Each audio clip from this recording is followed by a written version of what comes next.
the most obsolete idea is go to school, get a job, work hard, save money, get out of debt, and invest for the long term in the stock market. See, why would you save money when they're printing trillions of dollars? The gap between the 1% and 99% is massive. You see, it's not just money. You have to step back and look at the bigger picture. So what do you do? In every one of us is a poor person. There's still a poor person inside me. There's also a middle class person, and the middle class persons want security. They want that steady paycheck. And there's a rich person. And they're all inside of us, except that it's not taught. You're taught to go to school, get a job, and get a paycheck. You're not taught to how to get rich. If you read Rich Dad, Poor Dad, my rich dad refused to pay me. He said the paycheck was one of the most damaging things you could take in your life. He says the moment you take a paycheck, you're an employee, and that's the mindset. So my rich dad never paid me. He drove my poor dad, government employee, nuts. You gotta pay people, you gotta pay people. And Rich Dad was not saying that the paycheck was bad. He says he didn't want to be a slave to money. So as an entrepreneur, if Rich Dad folded, I just started another company. I don't need a paycheck. I don't need anybody to take care of me. If my government doesn't like me, I move to another country because they need entrepreneurs there. So the entrepreneur is not so much the business. The entrepreneur is really the mindset and the skill sets and the different set of rules. You see, small business does not operate in the same rules as big business. Entrepreneur is a mindset first, a skill set, and rules. And depending upon whether you're an employee or a small business, the rules are different. The mindsets are different, the skill sets are different. If you could say one thing to somebody who's never been an entrepreneur and they're thinking about making the leap of faith into becoming an entrepreneur, what could you tell them? Well, I'll just tell them the same thing that happened to me. My last paycheck, I still remember it clearly. It was one of the worst and the best days of my life. And I was in Puerto Rico. I was working for Xerox, and my boss gave me it wasn't a paycheck, it was a bonus check. I think it was about $30,000, taxable. It's the only problem with that. So I got this check and I went, holy mackerel. You know what I mean? So I was excited, but I was also disturbed. And so this other guy comes up to me, his name was John, and John says to me, he says, you're gonna be back. I said, why? He says, because you're gonna fail. I looked at him and said, look, few expletive words, because that's what he did. He left Xerox, failed, and he came back. And I said, look, you failed and you came back, but I'm gonna fail and I'm never coming back. And that's the attitude. Do you know what I mean? If you say, well, if I fail, I'll go back to mommy and daddy, then that's what you'll do. So if you fail, that's when I became an entrepreneur, because I had no money. I had no money for years. I didn't have a paycheck. But that's what my rich dad encouraged me to do. He says, when you don't have this paycheck, you get hungrier, smarter, and it's a test of your character. Will you become a crook? Will you become dishonest? Will you cheat and steal? Or will you become a better human being? So really, that's the benefit of becoming an entrepreneur, is you really find out who you are when you don't have anything.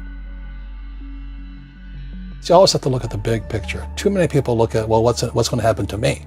When you look at the big picture, you're also going to know that when something bad happens, something good's going to happen. But you got to prepare for whatever is coming. If you think next 20 years will be like the last 20 years, you're going to get creamed. When you and I go to the supermarket and we buy a carton of milk, we always check for the expiration date. But most people do not check for the expiration date on their brains. Instead of get out of debt, I get into debt.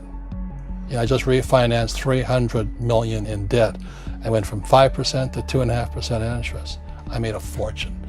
Every month, more money comes in because my cost of money has gone down. So while some financial experts are saying get out of debt, I'm saying learn how to use debt. See, when I came back from in Vietnam in January of '73, the first thing my rich dad said to me was go to school to learn how to invest in real estate. It wasn't real estate, it was how to use debt and taxes. Debt and taxes make the rich richer. Debt and taxes make the poor and middle class poor. So all the rich guys who are doctors and lawyers or, those guys, they're getting creamed and they don't know why. Doctors are getting creamed. Oh yeah, they're making more money, but the take home is less. Sure. My doctor just yelled at me. He was happy. He says, "Oh, guess what? I finally made $1 million." And I said, "Yeah, this was just 3 weeks ago." And so I said, "Yeah, well, how much you pay in tax?" He says, $750,000 in taxes. So his net was about $400,000. That's not bad. But when I make $1 million, I keep $1 million. And the reason is because I don't make it by working for money. See, if you work for money, you're taxed. So that's why lesson number 1 in Rich Dad, Poor Dad is the rich don't work for money. What we do instead is we create businesses as entrepreneurs. We acquire real estate. I don't invest in the stock market. Okay. So the reason is because as entrepreneurs, I have more control over my income, how much I make, and how much I pay in taxes.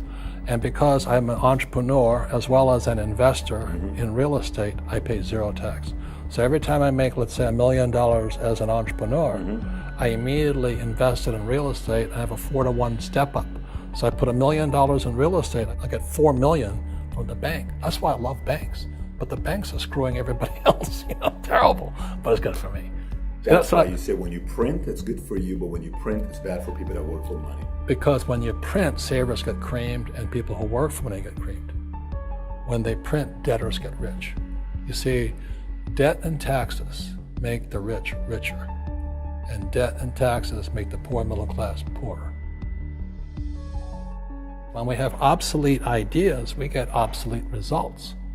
So what's happening for most people, the idea of going to school, getting a job, working hard, saving money, getting out of debt, buying your house because it's an asset, and investing for the long term, is obsolete. The world has changed. The world changed in 1971 when President Nixon took us off the gold standard and money became debt. What if we get rid of school? Then what would happen? Would it be better if we had no educational system at all? No, I'm saying education is more important before. It's just obsolete.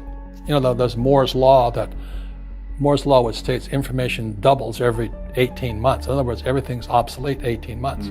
So, and this is just a recent phenomenon. So when you come out of school, you're already obsolete. And that's why I'm the old guy, I meet my friends who went to Harvard. Say, I went to Harvard. I said, yeah, that was how long, 50 years ago? Today, the banks are charging you interest to save money. In other words, banks don't want your money because they printed too much of it. And that's why there's this bubbles in stocks and bubbles in real estate and all this. People are dumping the cash because, as I said in here, savers are losers and cash is trash. And yet people are, well, I want a high-paying job. Well, that's an obsolete idea. Get out of debt is an obsolete idea. You should learn how to get into debt, how to use debt to get rich, and they'll never teach you about taxes. The reason the 1% is way up here and the 99% are going this way is because when you print money, 2 things happen: inflation and taxes. It's going to crush you. And any entrepreneur thinks, I'm just going to make money, I'm going to start a business and make a lot of money, because what we talk about, they really have got to smell the roses, man. That's not what the real entrepreneurs are doing. Most entrepreneurs, there's 28 million small business owners in America. 24 million are what are one-person entrepreneurs. They're called non-employee entrepreneurs. So and that's what happens is when people don't really understand what an entrepreneur does. So most big people are self-employed, but they're not really entrepreneurs. The self-employed pay the highest taxes of all, and nobody tells them that. Yeah, it's also called the entrepreneurial spirit, but what we were actually talking about was there's no such thing as a bad economy. There's external, you and I, we all have an external economy, but we also have an internal economy, and the willpower is to change our internal economy. So for me, I can see the good and I can see the bad. I don't really give a damn, because I'm going to be rich anyway. But a poor person with a poor personal economy, all they're going to see is a bad economy, because they don't know how to make money in any economy. And a middle class person, they have a middle class economy. What they want is a nice house and a steady paycheck and the job and the car. And so when you take their job away, to them, that's disaster. Well, since an entrepreneur doesn't have a job anyway, it's no big deal. So all I'm saying to people, and it's what Bucky Fuller taught me, is always two sides, you know what I mean? Unity is plural, at minimum two. So if you think the economy is bad, it's because your economy is bad. If you think that steady, employment is important, then you'll see an economy without jobs. Your economy versus the external economy. What you control versus what you can't control. I can control. Yeah, it's called an internal focus versus an external focus. So the real entrepreneur has an internal focus. That if they fall down, they say, "Oh, this is good, because I'm going to go up higher." The average person will fall down and say, "Oh, I'm going to take some Prozac," or somebody has a mistake. So, "Oh, the mistakes don't matter." Well, mistakes matter. It means you didn't know something.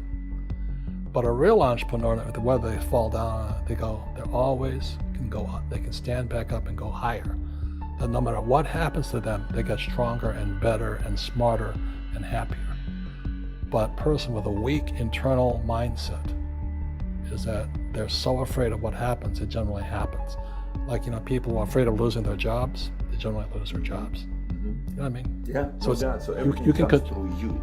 Yeah, so the entrepreneur first job is to control inside here, not outside there. The moment you take that paycheck, you're an employee. You've got to be stronger than that. It's about inside control.